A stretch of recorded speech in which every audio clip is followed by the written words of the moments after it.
I am now roughly 2.5 months post my surgery, my total gastrectomy, and I thought it was about time that I did a video on food because that seems to be very related to, in my case, having stomach cancer. That's why I had my stomach taken out. 1 month between when I finished my chemo and when I was scheduled for my surgery. And in that 1 month, my taste buds came back. I was able to, go out to a restaurant, enjoy it. That was all nice because you're getting ready for just a major surgery. And having that major surgery really changed the nutrition plan like a million percent. So what happened for me during the surgery was my surgeon chose to not put me on a J tube or TPN, which is basically you're getting all of your nutrition externally. Every nutrition starts externally, but you know what I mean, is like you're getting it through a tube. And that, some people actually, it's a relief for them because they don't have to think about, you've got so much else on your mind. You don't have to think about, am I getting the right amount of this? Am I getting the right amount of that? Is that going to make me sick? All of those things. The decisions that you have to make if you're choosing your food, you've got your formula goes through the tube. So that has been some people's experience, but that wasn't mine. And I was thankful because actually I was really worried about getting a feeding tube because I know they also bring the risk of infection, which scared me quite a bit. So during my first hospital stay, I had 2 different hospital stays. One of them was with the surgery, and then the other was, and that was a private hospital, and then I went to a public hospital when I developed sepsis post-surgery. So to give you an idea of why we all have to be very aware of the possibility for infection. I hate even talking about it now because it was so bad. But during the surgery, right after the surgery, I was blessed to be in a private hospital. My insurance paid for it. And they actually had a chef who made food. Like there was broth that had been made, like homemade broth. And that was kind of what I was on.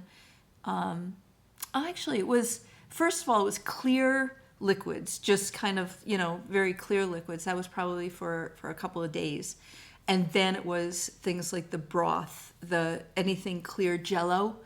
And then you move up from the clear liquids, moving to soft foods like, mashed potatoes, mashed this, mashed that, more Jello, lots of Jello. And, you're putting yourself into somebody else's hands and you trust them. And that I'm lucky that I had that positive first experience right post-surgery, that it was a kitchen that made things in the kitchen. When I went because I had to go to the emergency room when I had sepsis, going back to the hospitals for 4 days after I came back, that wasn't the case in the public hospital. That food actually made me choke. And I'm talking choke. It was so dry. They had gravy on top of stuff, but you could actually pull off the gravy like it was a piece of vinyl. And it was super bad.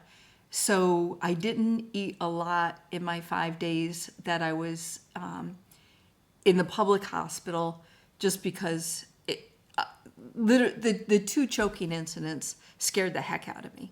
And when you start getting scared about your food, it's very hard to take stuff in. So it was just a lot of liquids at that particular point. But the first hospital I was at was great. But you're getting ready to go home, getting ready to have soft foods. And one of the things I found really interesting was this stuff called benoprotein. Basically, you can augment the protein of almost anything that you're eating. So if you're having soup, you throw a little bit of that in, pops up the protein. Scrambled eggs, all those things that are nice and soft and safe when you have those first days home. It's I said in the first part of the video that I threw away money. This was actually money well spent. We also went ahead and bought like protein enhanced equivalents of food that I already liked. So I like yogurt. I like yogurt a lot. Not a huge fan of Icelandic yogurt, but I had Icelandic yogurt because if you look at regular yogurt, you might get 10 grams of protein, and that becomes your hallmark. Your everything post-surgery, you want your body to heal, right? So you want protein, protein, protein. So instead of getting regular yogurt, start reading your labels and look at how many grams out of 100 grams of protein are you getting. Let that be a good guide mark for you.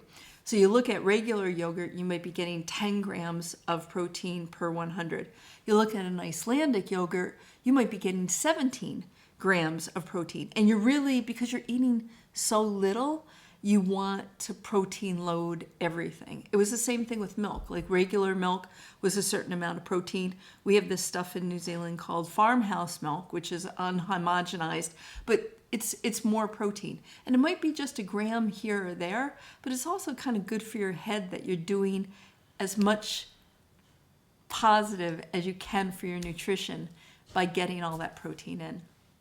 There was 1 month after my surgery before my chemo was going to start again. So during that 1 month, you get used to a lot of things. And, one of the things I was getting used to how much to eat. And you say multiple meals. You're eating 6 to 8 meals a day. And each meal, if you think about it, is about the size of a shot glass. So you have to reconstruct what you're thinking about when you're putting together your nutrition at that point.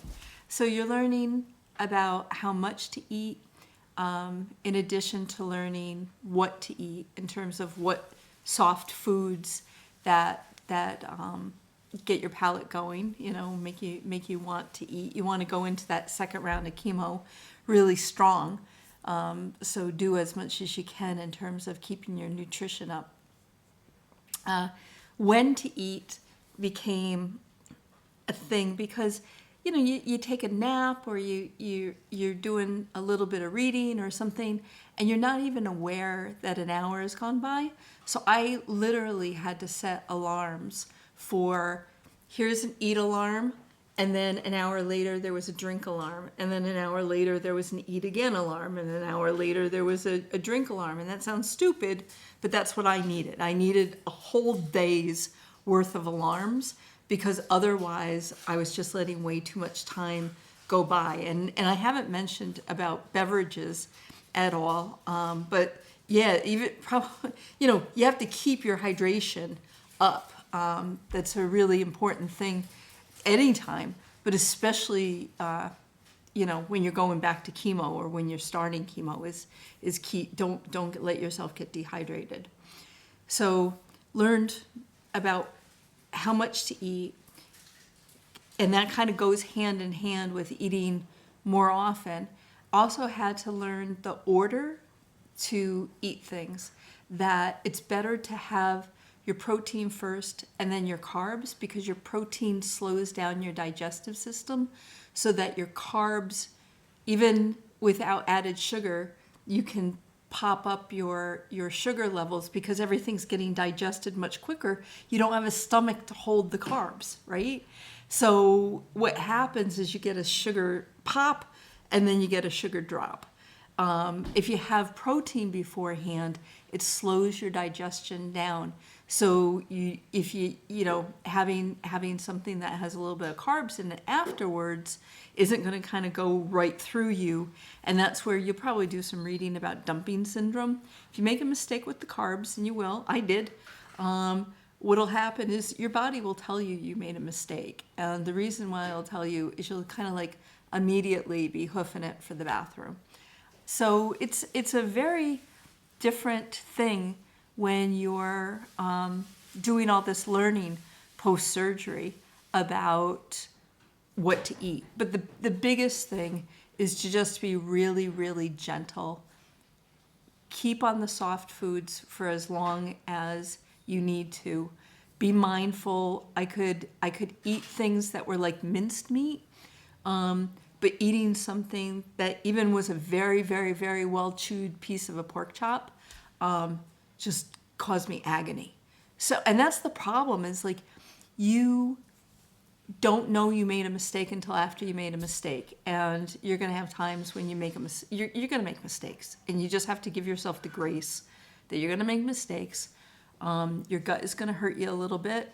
It'll pass. As bad as it'll pass. So it's all a learning.